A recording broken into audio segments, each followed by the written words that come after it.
Hello friends, and welcome to a sort of recap update on where we are post now way out there in the Atlantic. I don't even know if it's still a formation at this point.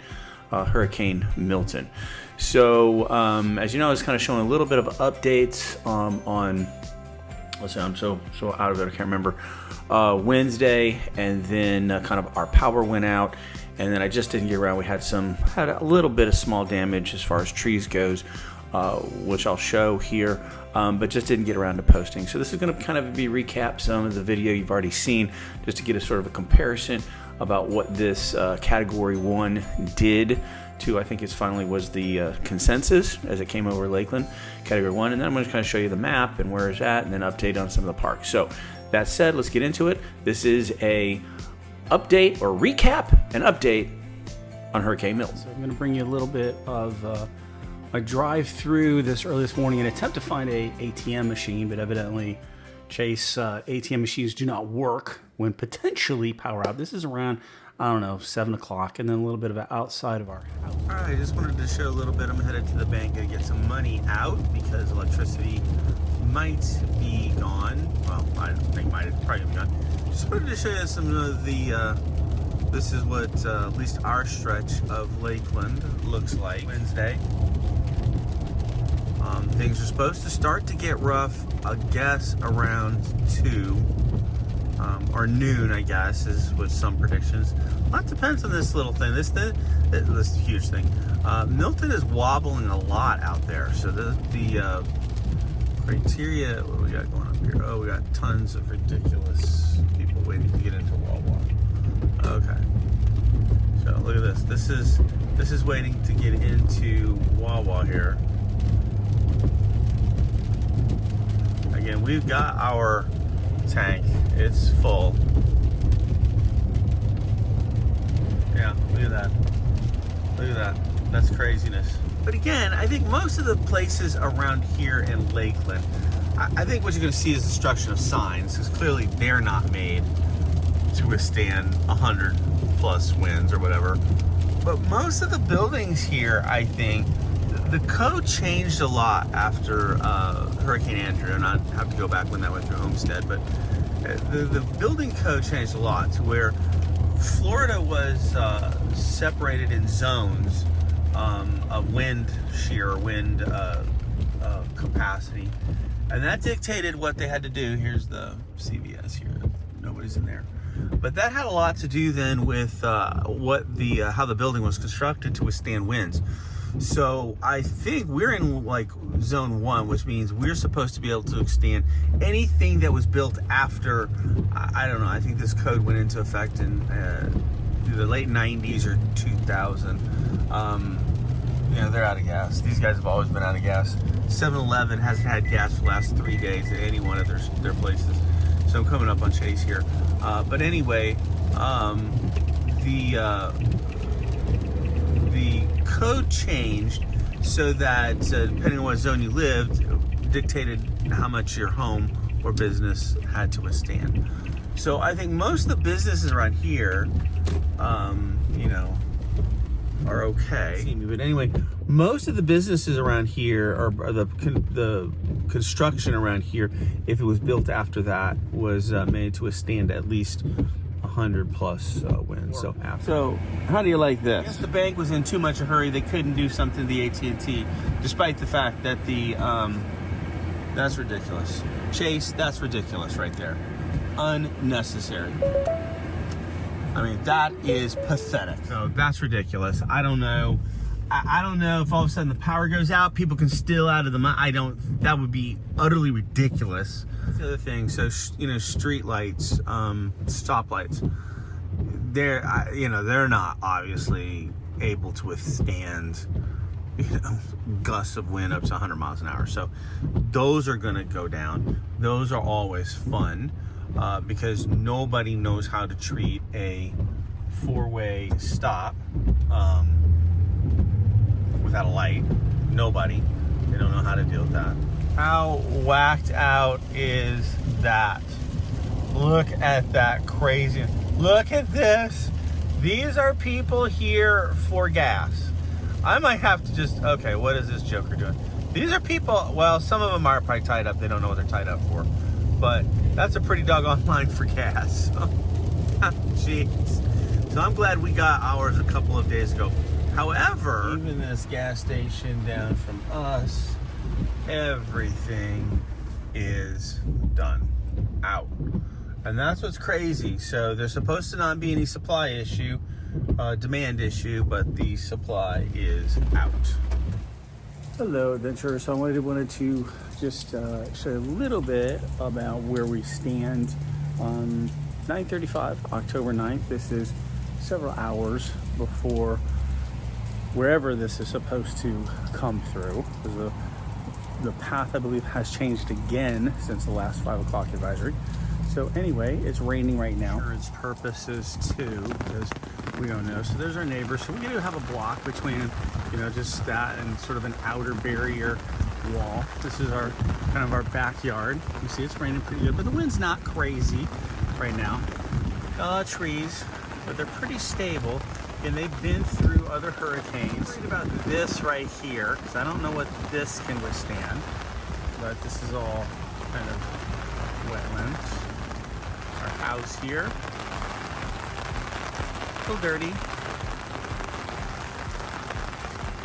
So, probably a good idea for insurance purposes to just kind of take a little view of your house. One of the things in our favor, the house is filthy. One of the things that are very much in our favor is, so we have little windows, okay?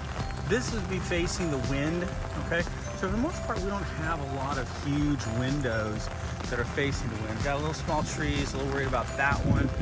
What's gonna happen? Worried about these big ones, because they've been around forever, but I think, again, they're pretty doggone sturdy. But anyway, none of the neighbors are all boarded up, so we're feeling a little bit better. And so we do have a little drainage reservoir here, and a lot of height to it still, so not really in danger of that. All right, so we're outside a little bit here. The wind's definitely picked up. Just taking a look a little bit. So this got still some ways to go here before it become up, but it's definitely getting high. But I think that opens up then, or comes over the cross and goes into the back stuff here. So we're okay. We're not going to have, I don't think, any flooding as a result of this. Just worried about this big tree here. But definitely picked up, kind of making this video because I honestly don't know in the next, do another 3 or 4 hour update whether or not we're going to have power, because that's when we're supposed to definitely have some of these strong winds.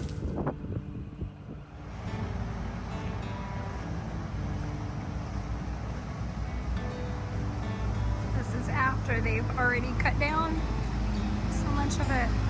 It's so sad.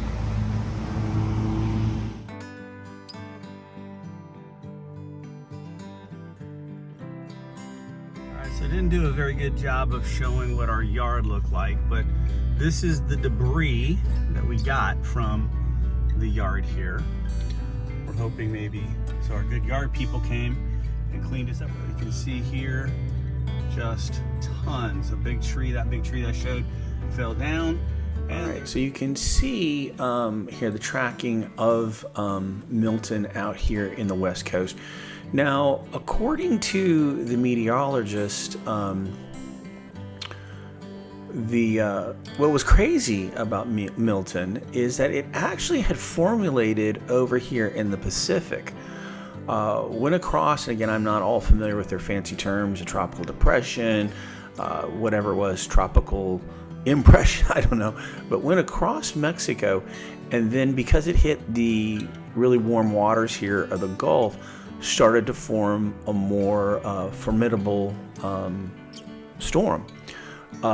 Began to kind of escalate, and went through all the different categories. Actually was a 5 at some point here, and then kind of got sheared a little bit, downgraded to a 4, high 3, then went back up to a 5 as it made its northeasterly kind of turn. And then as it kind of went across the waters, it began to come closer to Florida in around 8:30, I think was the official landfall. became close to 4, so certainly some of the west coast of Florida, the Sarasota area, even the Tampa Bay area, the Siesta Key, which I think is where the official landing was. They were experiencing some, maybe low grade 4, high 3 winds.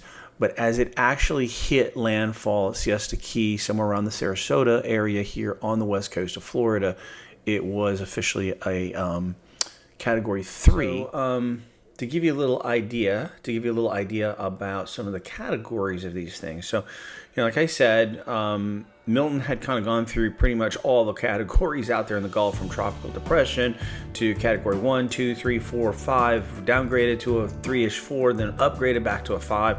And then as it started to make its landfall, was a Category 3 as it hit the Florida coast. So just give you an idea, okay? So major hurricanes are considered Cat 3 or more, but a Cat 2 is about 96, these are sustained winds now, about 96 to 110 miles per hour. Cat 3, again, considered a major hurricane, 111 to 129 miles per hour. Cat 4, a major hurricane, 130 to 156, and a Cat 5 is 157 miles per hour or higher. And I think there were some reports actually that Milton, far away, several hundred miles west of Florida, had even hit higher than 157 miles per hour. So it was a pretty powerful storm. But at about 8:30, like I said, it hit the Florida coast and made landfall. So by the time it got up to us at Lakeland, it was going about 8-ish or so miles per hour. And again, I'm guesstimating. I could Google it in, but I think we're about roughly 80 to 100 miles northeast of Sarasota and the Siesta Keys area, give or take. Okay, so by the time it got up to us, it was about 3 hours after that. So I would say around 11:30 or 12, we hit that first front portion of the eye wall. And I'm going to tell you, again, by the time it got to us, it had been downgraded to a Cat 1. There was reported our highest winds, I cannot believe it, felt like it was a lot higher, but of course you don't know. Feeling, when you're in the dark, things seem to be a lot worse, I'll just say that. Was gusts up to, I think, 76 miles per hour were gusts here in Lakeland. And man, it felt like the whole roof was going to come out. I was so scared that, like I showed previously, our outer pool covering was just going to get ripped up. I mean, I don't know what it's able to sustain, but it held up really nicely. I want to say around 1 o'clock or so. So we're in the dark. I'm not able to sleep. They're kind of off and on sleeping, but I want to say around 1 o'clock we heard the crack and snap, and Madeira said she saw it. We showed the tree in the back fell over. Was scared that it hit the neighbor's fence, but it did not. Just literally toppled over and just fell back against some of the wetlands or the back area that we have of more trees. So we were very lucky with that, but a lot of debris, a lot of tree limbs, whatnot in the house. But the windows fared very well. Like I showed in the beginning, our windows are kind of offset. We don't have very many windows facing the west, so that was kind of very good. And inspecting at this point our roof, and it is the original roof on the house, and we didn't lose any shingles either, so that was good. Now, they had predicted that it was going to be more of a Cat 2, higher sustainable 100-ish winds coming at us, but that did not hold to be true. So going across land clearly degrades, a hurricane quite significantly, just, 80 miles. But some of the other statistics that I kind of saw that I thought was worth sharing here. So what also kind of made this, and again, all this is kind of weather ease talk stuff, and I don't fully understand it, but with every hurricane, you get these sort of isolated circulation areas, which are sort of just idea situations for downdrafts, for tornadoes. Okay, there was something about this particular storm that the hurricane probability or intensity was a lot greater. And a lot of people in the South Florida area that certainly got maybe outer bands, but weren't directly within the path of Milton, just got decimated, okay, due to hurricanes, isolated hurricanes. I don't think there was any reports of any here in our county, but mostly the South Florida area just got some of those outer bands that just had that increasing turbulence that created a tornado. It was estimated about 3 million homes and businesses. Well, this article says still without power. That's October 10th. I think that's improved some, but pretty much I think you can kind of say, certainly the West Coast where it got hit, those poor people, Sarasota, Siesta Keys, prayers go out to them. Of course, they're going to be a while. Tampa, I think spottiness. I know Busch Gardens, which is in an area where the University of South Florida is, that got hit and was out with power. But I think now Busch Gardens is officially, or has some of, I'm typing in right now, it has some rides up. I think some of them, might be needing more attention or whatever. That area of University of South Florida, or in the Tampa area, just the Fowler Avenue, if you've ever been to Busch Gardens, that got hit pretty hard. So they were out with a lot of power. But I think, like I said, Busch Gardens is on, as is all the other theme parks. I'll get to that in a minute. 3 million homes. I think it's kind of less now. Here in Lakeland, we fared pretty well, because as that northern wall went through, they actually were saying the back wall of the eye was even worse, and I will say that it was true. 1:30-ish to 2:30, 3 o'clock, it was even worse than whatever the 11 to 12 was. There was kind of an area where we were in the eye, a little bit portion in the eye, and it was somewhat calmer. But yeah, I'd say, I don't know, 12:31, again, I'm guessing, those back wall winds were bad, horrific, just absolutely horrific. And as that northern eye, or the back wall eye hit, that's where it really did a lot of destruction in some of the northern part of Lakeland, which still now, as of October the 12th at 5:35 p.m., they still don't have power. Some people in Lakeland never even lost power at all. Didn't lose any power, or briefly 30 minutes an hour. So it's very weird. Very weird, how this storm hit. We had been through, as people who've kind of lived in the South most of our married lives, we've been through Katrina. We had been through Rita, which went on the west portion of the Texas-Louisiana line. Then we got a direct hit from Gustav, which was in Baton Rouge. Then we're in the 2016 horrific flood of Baton Rouge, which essentially isolated our community. And now this particular storm, at this point, let's say 8. I think I've read 16 at this point. And it was the 13th named storm of the hurricane season, which the forecast is 17 to 25 named storms this year. So next one up in line is Nadine.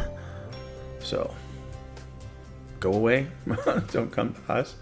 So anyway, just to update a few of the amusement parks, because that's potentially what our channel really is, amusement parks and fun. Like I said, Busch Gardens, I think, is open on this Saturday, October the 10th. However, I think it is, October 12th, I'm sorry. October 12th, it does have limited rides, I think. I think Disney, Universal, and SeaWorld are open. And Legoland, I have not heard yet. I've tried to just Google it now. I think it might be also up and running here on Saturday, the 12th. So Port Canaveral did open. So some of those ships, those people that got extended, I think maybe a day, they did open. Do it for our wrap up, our update, pre and post experience of Hurricane Milton. Just do want to make sure that you keep in your prayers and your thoughts all of those who were affected by Milton south of us, because they absolutely got slammed, as well as those who got a lot of destruction of tornadoes that were, indirectly a result of Hurricane Milton. And then please don't forget those who just almost 2 weeks from now, or 2 weeks ago, were affected by Hurricane Helene. who went through and then made its way up to the North Georgias and the Carolinas and Tennessees and whatnot. So please don't forget them, because they still are hurting and reeling from that disaster. So thank you for watching. Please like, subscribe, hit that notification bell. We're up for adventure. And as we always say, well, onward to our next adventure. Not that this was an adventure, but hey, you know what I mean.